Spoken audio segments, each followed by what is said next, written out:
Hello dear students, now we have next topic in continuity, bar magnet as an equivalent solenoid. Means हमने क्या चीज show करनी है कि एक जो बार मैग्नेट है सोलिनॉइड के इक्विवेलेंट कैसे होता है। वैसे जब मैंने क्या किया था, पहले जो मैग्नेटिक फील्ड लाइंस के बारे में बताया था, तो मैग्नेटिक फील्ड लाइंस में ये चीज बताई थी कि अगर आप मैग्नेटिक फील्ड लाइंस की रिप्रेजेंटेशन करते हो in case of bar magnet as well as in case of solenoid, then you will get the same pattern. Means जो magnetic field lines का pattern होता है दोनों केसेस में हमारे पास सेम आता है. So we can show कि these are equivalent to each other. अब हमने क्या करना है, by something expression we have to show कि आपके पास एक बार मैग्नेट सोलिनॉइड के इक्विवेलेंट कैसे होता है. क्लियर. अब देखिए हमने पहले ये आर्टिकल भी किया है कि अगर आपने फाइंड आउट करनी है magnetic field strength at any point lying on the axial line of a bar magnet, means एक बार मैग्नेट के एक्सियल लाइन पे कि आपके पास सपोज करो ये बार मैग्नेट है और इसके अगर मैंने एक्सियल पॉइंट पे मींस यहां पे मैग्नेटिक फील्ड फाइंड आउट करनी है, तो ये मैंने किया था आर्टिकल और वहां पे मैंने फाइंड आउट किया था एक्सप्रेशन. अब मैंने क्या करना है, मैं यहां पे भी यही चीज करूंगा कि बार मैग्नेट के केस में मुझे पता है ऑलरेडी, और एक मैंने सोलिनॉइड लेनी है. सोलिनॉइड के केस में क्या करना है, उसमें भी एक्सियल पॉइंट पे बी को फाइंड आउट करना है, मींस मैग्नेटिक फील्ड स्ट्रेंथ को फाइंड आउट करना है. देन वी हैव टू सी कि आपके पास जो दोनों एक्सप्रेशन आएंगे वो सेम आएंगे. क्लियर. अगर वो मेरे पास सेम आ जाते हैं then it means these are equivalent to each other, और अगर वो सेम नहीं आते तो इसका मतलब क्या है कि ये इक्विवेलेंट नहीं है. So we have to show it by an expression. Clear. तो देखते हैं हम कि कैसे करेंगे इसको. यहां पे मैं एक सोलिनॉइड कंसीडर कर लेता हूं.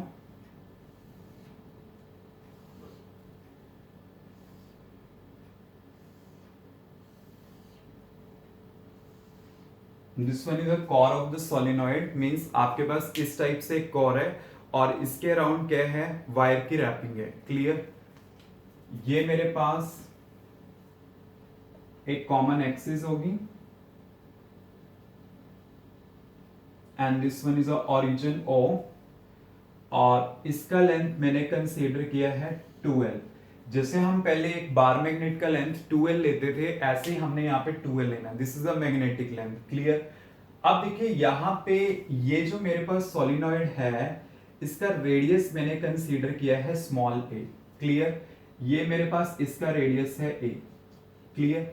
आपके पास क्या है, सोलिनॉइड के केस में अगर सपोज करो यहां से करंट फ्लो करता है देन यहां से फ्लो करता चला जाएगा, तो एक साइड अगर आपके पास साउथ होगा देन दूसरी साइड क्या होगा, नॉर्थ होगा. क्लियर. तो अगर मैं इस पार्ट में करंट का डायरेक्शन ऐसे शो कर रहा हूं in the anticlockwise manner, then यहां पे हमारे पास करंट का डायरेक्शन क्या होगा, अपोजिट होगा. क्लियर. मींस अगर एक साइड आपके पास साउथ है देन अदर साइड क्या होगा, आपके पास नॉर्थ होगा. इस टाइप से आपने शो करना है. बिकॉज कुछ स्टूडेंट जब पेपर में डायग्राम को बनाते हैं तो मोस्ट ऑफ द स्टूडेंट्स तो करंट का डायरेक्शन शो ही नहीं करते, और अगर कोई शो करता है देन सेम सेंस में शो कर देता है. You have to show in the opposite sense. Clear. Because अगर एक साइड नॉर्थ होगा देन दूसरी साइड क्या एग्जिस्ट करेगा, साउथ एग्जिस्ट करेगा, because monopole can never be exist. Clear. तो यहां पे मेरे पास क्या है, इसके सेंटर से ये एक्सिस पास आउट होती है and this one is a observation point P, और यहां पे मैंने फाइंड आउट करना है कि मैग्नेटिक फील्ड आपके पास होगी कितनी. क्लियर. तो यहां पे इस पॉइंट पे मैंने ऑब्जर्वेशन लेनी है. क्लियर. और इसका रेडियस क्या है, आपके पास a है. अब देखिए मैं यहां पे क्या कर रहा हूं, ये जो मेरे पास सोलिनॉइड है इस पे जस्ट मैंने ये एक स्ट्रिप कंसीडर किया. क्लियर. दिस वन, ये मैंने एक स्ट्रिप कंसीडर किया जिसका लेंथ कितना है, let it be dx. dx is the length of this strip. Clear. और यहां पे मेरे पास है स्मॉल n है number of turns per unit length. Clear. Number of turns per unit length. अब देखिए आपके पास है क्या कि ओरिजिन से यहां तक का जो डिस्टेंस है वो मैं कंसीडर कर रहा हूं. जो यहां से यहां तक का डिस्टेंस है let it be x. Clear. और यहां से लेकर के यहां तक का जो टोटल डिस्टेंस है वो मेरे पास है लेट इट बी r. क्योंकि जैसे हम एक बार मैग्नेट में करते थे कि मिड पॉइंट से ऑब्जर्वेशन पॉइंट तक का डिस्टेंस कितना लेते थे r। तो अगर आपके पास ये x है तो ये कितना रहेगा r माइनस एक्स, मीन्स ये वाला डिस्टेंस कितना हो जाएगा r माइनस एक्स। तो ये मेरे पास डिस्टेंस हो गया। क्लियर। अब देखिए आपने क्या करना है, इस केस में मैग्नेटिक फील्ड फाइंड आउट करनी है at the point P। Clear. अब यहां पे मेरे पास क्या है कि ये मेरे पास एक रॉड है। क्लियर। और यहां पे मेरे पास क्या है, इसमें एक स्ट्रिप है कि अगर मैं इसको भी कंसीडर करता हूं, जस्ट है क्या, एक रॉड है ये, एक मेरे पास कोर है और जिसमें क्या है मेरे पास एक स्ट्रिप है और स्ट्रिप पे भी क्या होंगी, नंबर ऑफ टर्न्स होंगी। उसी टाइप से हमारे पास ये स्ट्रिप है और ये स्ट्रिप के एक सर्कल की फॉर्म में है। तो हमने आर्टिकल किया था ना कि एक सर्कल है और उसके सेंटर से एक एक्सिस पास आउट होती है and we have to find out the value of the P here. Clear. Means हमने बताना है कि बी का वैल्यू यहाँ पे क्या होगा। क्लियर। तो वो चीज फाइंड आउट करने के लिए हमें प्रॉपर आर्टिकल करना पड़ता था और उस केस में जो मेरे पास मैग्नेटिक फील्ड आई थी वो कितनी आई थी, B equal to mu not upon 4 pi 2m divide by a square plus x square raise to power 3/2। आपके पास m क्या था, current into area means magnetic dipole moment. a is the radius of the circle और x मेरे पास क्या है, distance है ऑब्जर्वेशन पॉइंट का from the centre of the circle. Clear.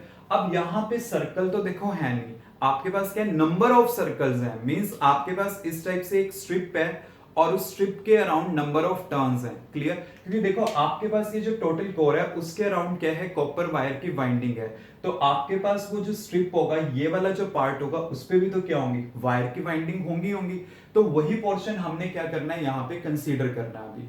ठीक है। ये तो सिर्फ क्या होता था, एक सर्कल के लिए होता था और यहाँ पे तो क्या है, नंबर ऑफ सर्कल्स हैं। क्लियर। तो अगर नंबर ऑफ सर्कल्स हैं, फर्स्टली वी हैव टू सी कि एक सर्कल के लिए अगर ये वैल्यू है तो 2 सर्कल के लिए क्या होगी, 2 से मल्टीप्लाई कर दो। 3 के लिए क्या होगी, 3 से मल्टीप्लाई कर दो।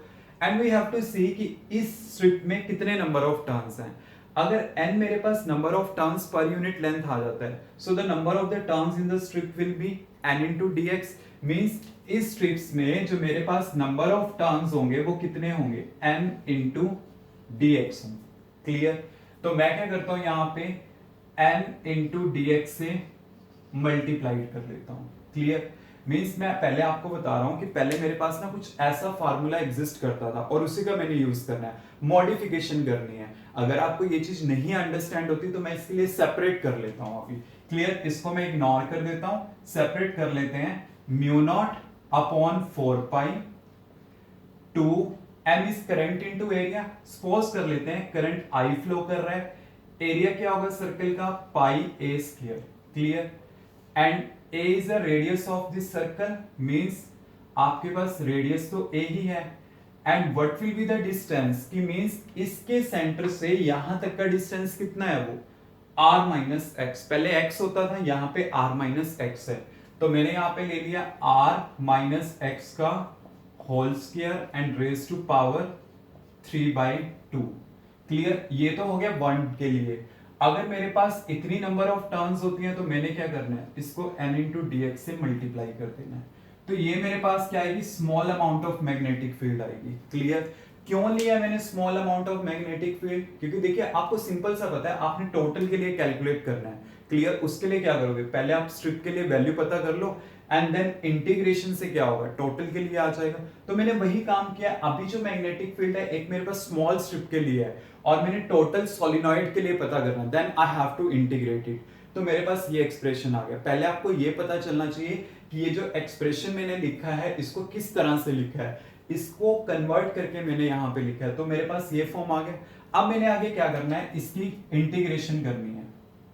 सबसे पहले फॉर द इंटीग्रेशन, ये तो dB का b आ जाएगा, तो मैंने यहां पे b लिख दिया। क्लियर। अब मैं क्या करता हूं, इस एक्सप्रेशन में mu not upon 4 pi 2i pi a square n divide by a square plus r minus x का whole square raise to power 3/2 with respect to x है ना। तो यहां पे मैंने लिख दिया इंटीग्रेशन ऑफ दिस और ये लेंथ कहां से कहां वेरी कर रही है, यहां से लेकर के यहां तक, और ये ओरिजिन है तो क्या होगा माइनस एल टू एल, क्योंकि इस साइड माइनस एल होगा और इस side plus L, mean minus L two plus L. Clear. अब देखिए यहां पे क्या है कि अगर मैं कहता हूं मेरा ऑब्जर्वेशन पॉइंट अवे लाइक कर रहा है, बिकॉज उससे कैलकुलेशन हमारी इजी हो जाएगी, बिकॉज ये एक्स पे डिपेंडेंट है, और अगर एक्स पे डिपेंडेंट है तो मैं इसे बाहर कॉमन ले रहा हूं, तो ये चीज लेनी ना थोड़ी इम्पॉसिबल होती है और ये डिफिकल्ट होगी, तो बेटर है कि मैं एक्स को एलिमिनेट कर दूंगा। मैं कैसे एलिमिनेट करूंगा, अगर मैं ऑब्जर्वेशन पॉइंट को कह रहा हूं कि वो अवे लाइक कर रहा है, क्लियर, मींस मेरे पास एक तरह से यहां पे क्या होगा, जो r का वैल्यू होगा वो much much greater than that of a होगा, और r का वैल्यू ही क्या होगा much much greater than that of x होगा। क्लियर। या तो आप इसको पहले ही निग्लेक्ट कर दो, clear, means r much much greater than that of a होगा, r much much greater than that of x होगा। क्यों, क्योंकि मैंने बोला observation point lies for away, तो r का वैल्यू x के कंपैरेटिवली तो लार्जर होगा ही होगा, और साथ के साथ आपके पास क्या है, इसका रेडियस भी स्मॉल है, तो इसका मतलब आप क्या कर सकते हो, a और x को निग्लेक्ट कर दोगे, तो आपके पास आ क्या जाएगा यहाँ पे b equal to mu not upon 4 pi 2i pi a square n by r square 3/2, क्योंकि ये मैंने कैंसिल कर दिए, और यहां पे क्या होगा minus L two plus L, clear, dx। Clear, क्योंकि देखिए ये x पे डिपेंडेंट है इंटीग्रेशन, तो मुझे कॉमन नहीं लेना चाहिए, बट अगर मैं शो कर रहा हूं then I have to show कि क्यों मैंने ऐसा किया, क्योंकि मैंने ये निग्लेक्ट करना है, तो मैंने यहाँ पे निग्लेक्ट कर दिया। अगर ऐसा नहीं है तो आप क्या करो, इसको पहले ही यहाँ पे निग्लेक्ट कर दो। क्लियर, आपके पास ये चीज आ गई। अब देखिए यहाँ पे मेरे पास क्या है, अगर मैं dx के विद रिस्पेक्ट टू इंटीग्रेशन कर रहा हूं तो x आएगा, और मैं सिंपली इसको परफॉर्म अगर करता हूं तो आपको पता है x का करके क्या आता है minus L two plus L, अपर माइनस लोअर लिमिट, तो क्या आएगा ये 2l आ जाएगा। क्लियर, तो मींस मैं इसको डायरेक्ट 2l लिख सकता हूं, और यहाँ पे 2 से 2 कैंसिल आउट, तो आपके पास यहाँ पे क्या हो गया, अगर 2 से 2 कैंसिल आउट हो गया तो यहाँ पे क्या आ जाएगा, सिंपली r क्यूब आ जाएगा। तो मींस नेक्स्ट स्टेप में मैं क्या कर सकता हूं, b equal to mu not upon 4 pi 2i pi a square n by r cube into 2l, यहां से मैंने इसको लिख लिया। क्लियर, तो मेरे पास ये चीज आ गई। अब देखिए मेरे पास क्या होगा, mu naught upon 4 pi 2i, pi square क्या होता है, एरिया होगा, और n into 2l and divide by r cube. Clear, अब देखिए यहां पे मेरे पास ये जो एक्सप्रेशन आया है, इसमें करंट इनटू एरिया क्या होता है, डाइपोल मूवमेंट होगी एक सर्कल की। क्लियर, और इसमें आपके पास कितने नंबर ऑफ टर्न्स है, कितने सर्कल्स हैं, n into 2l, because n is a number of turns per unit length, और टोटल लेंथ में कितने नंबर ऑफ टर्न्स होंगे n इंटू 2l, मतलब इसकी टोटल लेंथ से आप मल्टीप्लाई कर दो, तो टोटल टर्न्स कितने होंगे n इंटू 2l। क्लियर, तो आपके पास क्या, अगर एक टर्न की dipole movement i into a है, तो टोटल नंबर ऑफ टर्न्स की डाइपोल मूवमेंट क्या होगी, मेरे पास टोटली ये हो जाएगी। तो आपके पास क्या होगा, b equal to mu not upon 4 pi, and यहां पे क्या आएगा 2m by r cube. So you can see solenoid के केस में भी सेम एक्सप्रेशन आया, और जो मेरे पास बार मैग्नेट होता है उसमें भी यही आता है, तो इसका मतलब क्या है, these are equivalent to each other, so we have to show by the expression. But ये स्टेप मैं फिर से क्लियर कर देता हूं, करंट पाई ए स्क्वायर है, current I pi a square area n into 2l, अगर n मेरे पास नंबर ऑफ टर्न्स है पर यूनिट लेंथ, मींस अगर यूनिट लेंथ में कितने नंबर ऑफ टर्न्स n, तो टोटल लेंथ में कितने होंगे n इंटू 2l होंगे हमारे पास, तो यहां से क्या आ जाएगा मेरे पास 2m आ जाएगा divide by r cube. So this is the expression for magnetic field strength at the point P। इस टाइप से हम फाइंड आउट कर सकते हैं। और एक और स्टेप की हाँ की ये निगलेक्ट करने हैं, एंड ये लिखने का क्या प्रोसीजर है ये आपको क्लियर होना चाहिए। Clear, any doubt?